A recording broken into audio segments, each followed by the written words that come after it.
Gracias por acompañarnos una vez más en Lecciones de Vida. Bienvenido, bienvenida al estudio de la Palabra de Dios.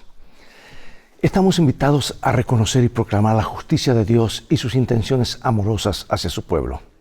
La lección de hoy enfatiza 3 puntos principales. Primero, necesitamos reconocer la justicia de Dios. Estamos invitados a reconocer que Dios es justo. En la parábola de la viña, la justicia de Dios es afirmada y reconocida figurativamente por la audiencia.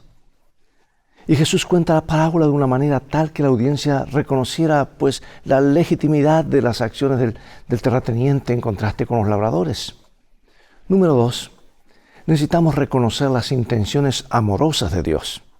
En Mateo 21, la audiencia reconoce que el terrateniente había hecho todo lo que podía antes de traer juicio. Además, en Isaías 5, Dios mismo señala que había hecho todo lo que podía por su pueblo, su viña. La pregunta, ¿qué más se puede hacer a mi viña que yo no haya hecho en ella? Es un llamado al reconocimiento de las intenciones y acciones amorosas de Dios en favor de su pueblo. Y el punto 3 de la lección enfatiza que necesitamos proclamar la justicia y las intenciones amorosas de Dios.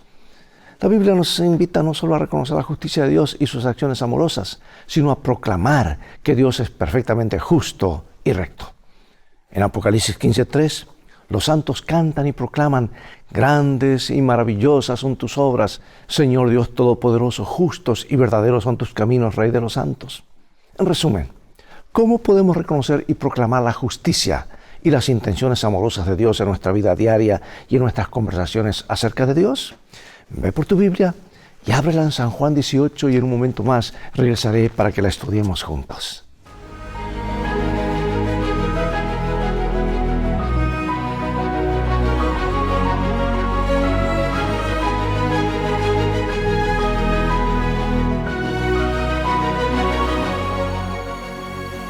San Juan 18:37 nos dice: le dijo entonces Pilato: ¿luego eres tú rey? Respondió Jesús: tú dices que yo soy rey. Yo para esto he nacido y para esto he venido al mundo, para dar testimonio a la verdad. Todo aquel que es de la verdad oye mi voz. Hace algunos años fue publicado en la revista Guide un cuento infantil muy perspicaz. La historia se centra en un niño huérfano llamado Denis, quien fue adoptado por una familia en la época medieval. Denis odiaba apasionadamente al rey de su tierra porque cuando sus padres se enfermaron, los soldados del rey se lo llevaron y nunca volvió a verlo. Mucho después supo que el rey lo separó para evitar que las personas sanas padecieran los horrores de la peste negra. La verdad acerca del rey liberó a Denis del odio que había albergado casi toda su vida. El rey había actuado siempre y en todos los casos por amor a su pueblo. Hoy, muchas personas ven a Dios como Denis veía al rey. El mal que han presenciado o experimentado los lleva a odiar a Dios o a negar su existencia. ¿Dónde está Dios cuando sufrimos?, se preguntan. Si Dios es bueno, ¿por qué existe tanto mal? El conflicto cósmico, amados, arroja luz sobre esta cuestión crucial, pero quedan muchos interrogantes. Y tenemos que aprender a vivir con interrogantes. Un día nos serán explicados. Sin embargo, cuando todos nuestros intentos de respuesta no nos satisfacen, vuelvo a repetir, podemos mirar a Jesús en la cruz y ver que en Él es posible confiar en Dios a pesar de todas las preguntas que siguen sin respuesta. Aunque hay un enemigo en acción al que el propio Cristo se refiere como usurpador, príncipe de este mundo, el verdadero Rey del universo es Jesucristo. Jesús vence por nosotros y en Él podemos obtener la victoria, incluso en medio de las dificultades y el sufrimiento. De hecho, la obra de Cristo contrarresta al enemigo en todo momento. Hemos visto que en las Escrituras describen al diablo como el engañador del mundo entero desde el principio, el calumniador y acusador de Dios y de su pueblo en el cielo, y como el gobernante usurpador de este mundo. Veamos otra vez qué nos dice este texto acerca de la obra de Cristo para contrarrestar los engaños del enemigo. ¿Y qué significa el hecho de que Jesús es el Rey? Juan 18:37, el mismo versículo de memoria. Le dijo entonces Pilato: luego, ¿eres tú rey? Respondió Jesús: tú dices que yo soy rey. Yo para esto he nacido y para esto he venido al mundo, para dar testimonio a la verdad. Todo aquel que es de la verdad oye mi voz. Aunque las Escrituras enseñan que Satanás es el archiengañador y calumniador, acusador y usurpador gobernante de este mundo, también enseñan que Jesús venció a Satanás en todos los sentidos. Porque Jesús vino al mundo para dar testimonio de la verdad. Número 2, por medio de la cruz Jesús demostró de manera suprema la justicia y el amor perfectos de Dios, refutando así las calumnias del diablo. Y número 3, Jesús finalmente destruirá al reino del diablo. ¿Quién sabe que le queda poco tiempo y que reinará para siempre y siempre jamás nuestro Señor Jesús? En última instancia, e independientemente de lo que haga, Satanás ya es un enemigo derrotado. Y en vista de ello, la clave para nosotros consiste en reclamar cada día, momento a momento, la victoria lograda por Cristo en favor de nosotros y las promesas que la cruz nos ha ofrecido. Sabemos qué bando resultará victorioso en el gran conflicto. Por eso pregunto, ¿cómo determinan nuestras decisiones cotidianas el bando en que estamos? ¿Cómo podemos asegurarnos de estar del lado vencedor incluso ahora? La obra de Cristo, amados, deshace en todo momento la del diablo. Según 1 Juan 3:8, Jesús vino para destruir las obras del diablo y para destruir por su muerte al que tenía el dominio de la muerte, a saber, el diablo. Sin embargo, la derrota total del dominio del enemigo ocurre en 2 etapas. Primero, Cristo refuta las calumnias de Satanás mediante la obra de la cruz. Luego, Satanás y su reino serán destruidos. Nos dice Romanos capítulo 3, versículo 23 al 26 y luego el 5:8. Por cuanto todos pecaron y están destituidos de la gloria de Dios, siendo justificados gratuitamente por su gracia, mediante la redención que es en Cristo Jesús, a quien Dios puso como propiciación por medio de la fe en su sangre, para manifestar su justicia a causa de haber pasado por alto en su paciencia los pecados pasados, con la mira de manifestar en este tiempo su justicia, a fin de que Él sea el justo y el que justifica al que es de la fe de Jesús. Mas Dios muestra su amor para con nosotros en que, siendo aún pecadores, Cristo murió por nosotros. Bueno, como hemos visto, el enigma afirma que Dios no es plenamente justo y amoroso, es lo que el diablo dice. Sin embargo, Dios proveyó en la persona de Cristo la máxima manifestación de la justicia y el amor divinos. Y lo hizo por medio de la cruz. Después de la muerte de Jesús, como comenta mi autora favorita, Elena de White, vamos a leerlo porque es un párrafo maravilloso. Dice así: Satanás vio que su disfraz le había sido arrancado. Su administración quedaba desenmascarada delante de los ángeles que lo habían caído y delante del universo celestial. Se había revelado como homicida y al derramar la sangre del Hijo de Dios se había desarraigado de la simpatía de los seres celestiales. Ahora veamos Apocalipsis 12, 10 al 12. Entonces oí una gran voz del cielo que decía: ahora ha venido la salvación, el poder y el reino de nuestro Dios y la autoridad de su Cristo, porque ha sido lanzado fuera el acusador de nuestros hermanos, el que los acusaba delante de nuestro Dios día y noche. Y ellos le han vencido por medio de la sangre del Cordero y de la palabra del testimonio de ellos, y menospreciaron sus vidas hasta la muerte. Por lo cual, alegraos cielos, y los que moráis en ellos. Ay de los moradores de la tierra y del mar, porque el diablo ha descendido a vosotros con gran ira, sabiendo que tiene poco tiempo. Este texto, juntamente con Génesis 3:15, arroja luz sobre el significado cósmico de la victoria de Cristo en la cruz. La historia de la redención provee abundantes evidencias de que podemos confiar en que Dios siempre obra para que lo bueno finalmente ocurra en favor de todos los implicados. El Dios de las Escrituras siempre hace lo bueno y preferible con los medios de que dispone en medio del gran conflicto. ¿Por qué es tan importante entonces que el conflicto cósmico se muestre que Dios se caracteriza por justicia y amor? Cuando reflexionas acerca de la cruz y de todas las obras de Dios en el plan de redención, ¿cómo te ayudan las obras de Dios a confiar en su amor, incluso en medio de las dificultades y el sufrimiento? Amados, Dios ha manifestado asombrosamente su amor y su justicia en medio del conflicto cósmico. Sin embargo, algunos podrían preguntarse, ¿debería Dios haber hecho más de lo que hizo para prevenir o eliminar el mal? Como hemos visto, el trasfondo cósmico de este conflicto muestra el respeto de Dios por el libre albedrío necesario para que pudiera existir una relación de amor perfecta entre Él y la humanidad. Además, Dios se ciñó a ciertas limitaciones morales o reglas de enfrentamiento en el contexto de una disputa cósmica acerca de su carácter, algo que solo puede resolverse mediante la demostración de su amor. Mira lo que dice Isaías, capítulo 5. Ahora cantaré por mi amado el cantar de mi amado a su viña. Tenía mi amado una viña en una ladera fértil. La había cercado y despedregado y plantado de vides escogidas. Había edificado en medio de ella una torre, y hecho también en ella un lagar, y esperaba que diese uvas, y dio uvas silvestres. Ahora pues, vecinos de Jerusalén y varones de Judá, juzgad ahora entre mí y mi viña.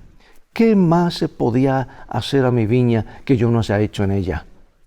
¿Cómo, esperando yo que diese uvas, ha dado uvas silvestres? ¿Quién habla en estos versículos? ¿Quién está hablando? Es Dios. ¿De qué habla aquí Isaías? Pues de Israel. ¿A quiénes representa la viña y el viñador? Es obvio, ¿verdad? ¿Y qué significan las acciones del viñador en favor de su viña? El versículo 7 dice claramente, la casa de Israel es la viña de Jehová. Amados, en estos versículos Isaías canta una canción acerca de su amada, caracterizada como una viña. El dueño de la viña es Dios mismo y la viña representa al pueblo de Dios, como dice el versículo 7. Pero las implicaciones pueden aquí ampliarse e incluir la obra de Dios en el mundo. Porque según estos versículos, el dueño de la viña, Dios, hizo todo lo que razonablemente cabía esperar para asegurar el florecimiento de su viña. Esta debería haber producido buenas uvas, pero solo produjo uvas silvestres, que en otras traducciones se llaman como sin valor o agrias, amargas. De hecho, la expresión hebrea así traducida significa literalmente fruto apestoso. En otras palabras, la viña de Dios produjo uvas podridas. Y en Isaías 5:3, Dios mismo invita a las personas a juzgar entre Él y su viña. Y en Isaías 5:4, Él plantea la pregunta más importante: ¿qué más se había de hacer a mi viña que yo no haya hecho? ¿Cómo, esperando yo que diese uvas buenas de uvas silvestres? ¿Qué más se pudo hacer? O lo mismo podemos decir de la cruz. ¿Qué más pudo haber hecho Dios? Dio todo para que un día lo tengamos todo. Cuán asombroso es que incluso pida a otros que evalúen lo que hizo. Cuando tú y yo contemplamos la cruz, donde Dios ofreció a sí mismo como sacrificio por nuestros pecados, ¿cómo adquieren sus palabras? ¿Qué más se había de hacer a mi viña que yo no haya hecho? Un versículo asombroso, ¿verdad? Una pregunta que la eternidad revelará. Notemos la parábola de Cristo acerca de la viña. Porque la misma parábola la explicó Jesús, lo que está en Isaías, Él lo vuelve a repetir en Mateo 21, está registrado en Mateo 21, que de paso la única Biblia que existía en los días de Jesús era el Antiguo Testamento. Así que de allí Él tomó esta parábola. Así que en la parábola de Mateo 21 acerca del dueño de la viña, Jesús retoma el relato donde lo dejó Isaías 5 y arroja luz adicional sobre el carácter y las acciones del viñador en favor de su viña. Aquí está Mateo 21, 33. En adelante. Oíd otra parábola. Hubo un hombre, padre de familia, el cual plantó una viña, la cercó de vallado, cavó en ella un lagar, edificó una torre y la arrendó a unos labradores y se fue lejos. Y cuando se acercó el tiempo de los frutos, envió sus siervos a los labradores para que recibiesen sus frutos. Mas los labradores, tomando a los siervos, a uno golpearon, a otro mataron, a otro apedrearon. Envió de nuevo otros siervos, mas que los primeros se hicieron con ellos de la misma manera. Finalmente les envió su hijo, diciendo: tendrán respeto a mi hijo. Mas los labradores, cuando vieron al hijo, dijeron entre sí: este es el heredero, venid, matémosle y apoderémonos de su heredad. Y tomándole, le echaron fuera de la viña y le mataron. ¿Qué más pudo hacer Jesús respecto de lo que hizo en Isaías 5:4? pudo hacer más de lo que hizo. La primera parte de la parábola de Cristo cita directamente el canto de Isaías 5 acerca del viñador y su viña. Y ahora Jesús añade luego que el dueño de la viña la arrendó a unos labradores y se fue lejos. Pero cuando el dueño de la viña envió 2 veces a sus siervos los profetas a recoger el producto, quienes arrendaban su viña golpearon y mataron a los siervos. Finalmente envió a su hijo, Jesús, pensando, bueno, respetarán a mi hijo. Pero también asesinaron a su hijo después de decir, este es el heredero, matémosle y quedemos con la herencia. Así que lo echaron fuera de la viña y lo mataron. Pregunto a hermano y hermana, ¿qué más podía hacer Dios? El Padre nos amó tanto que dio a su Hijo amado. Si el conflicto cósmico es del tipo sugerido aquí, no podría resolverse prematuramente mediante el ejercicio del poder divino, sino que requeriría primero una demostración pública del carácter de Dios. Y esta demostración ha sido expuesta en última instancia en la obra de Cristo.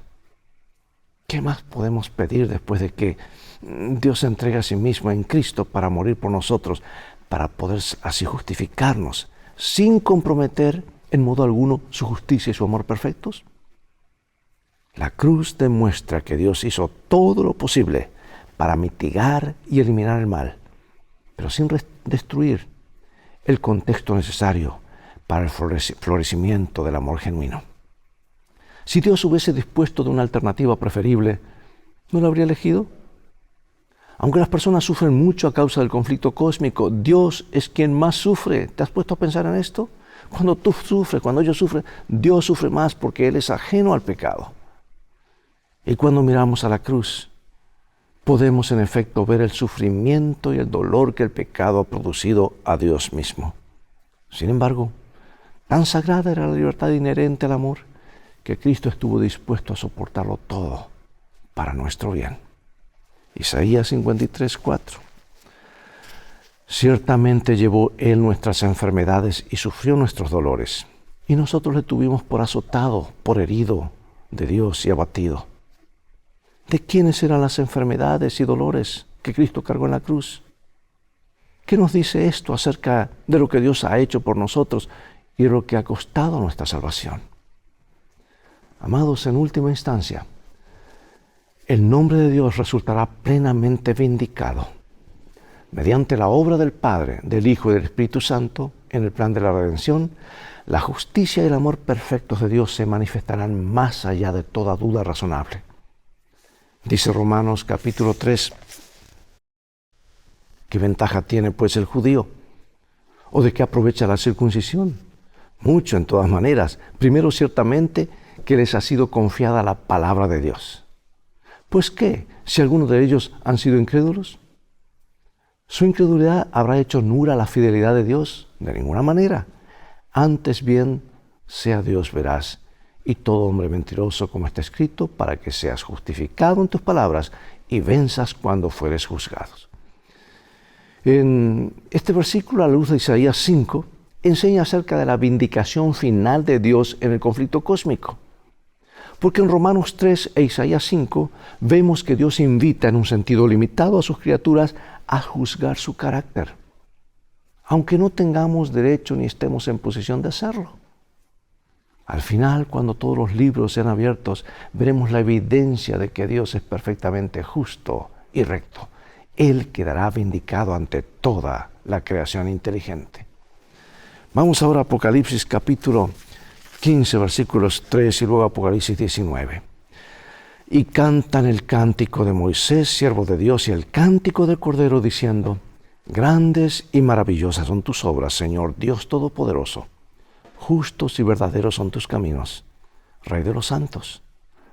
Después de esto oí una gran voz de gran multitud en el cielo que decía: aleluya. Salvación y honra y gloria y poder son del Señor Dios nuestro, porque sus juicios son verdaderos y justos. Pues ha juzgado a la gran ramera que ha corrompido la tierra con su fornicación y ha vengado la sangre de sus siervos de la mano de ella. Y otra vez dijeron: aleluya, y el humo de ella sube por los siglos de los siglos. Y los 24 ancianos y los 4 seres vivientes se postraron en tierra y adoraron a Dios que estaba sentado en el trono y decían: amén, aleluya. Y salió del trono de Dios, del trono, una voz que decía, alabad a nuestro Dios todos sus siervos, y los que le teméis, así pequeños como grandes. Yo oí como la voz de una gran multitud, como el estruendo de muchas aguas, y como la voz de grandes truenos que decía, aleluya, porque el Señor, nuestro Dios Todopoderoso, reina. Aquí está, a lo largo de toda la Escritura, Dios muestra preocupación por su nombre. ¿Por qué? No puede tener una relación de amor profundo con alguien cuyo carácter detestas o en quien no confías. Eso nos pasa a nosotros. No podemos tener una relación saludable.